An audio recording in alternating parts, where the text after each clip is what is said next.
पाकिस्तान में सैलाब मुतासरीन की इमदाद के लिए बोल न्यूज़ की खिदमात नाकाबिले फरामोश हैं। बोल न्यूज़ के senior anchor person Imran Riaz Khairpur की तहसील नातन शाह पहुँच गए। इस मौके पर सिंध हुकूमत की नाकस कारकर्दगी का पोल मजीद खुल गया। सहाफ़ियों के मुताबिक सैलाब आए 1.5 माह गुजर गया, लेकिन नाथन शाह की हालत ताहाल काबिल रहम है। सूबाई हुकूमत कहीं दूर दूर तक नजर नहीं आ रही।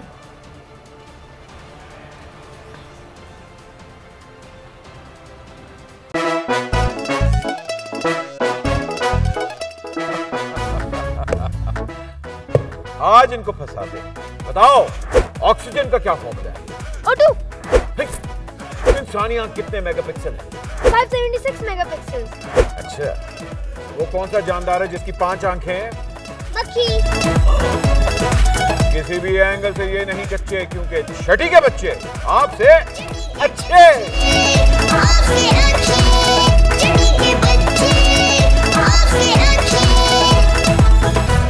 सबसे ज्यादा व्यूज, सबसे ज्यादा रील्स और सबसे ज्यादा रेटिंग के साथ बोल अब भी नंबर 1 पोजीशन पर बरकरार।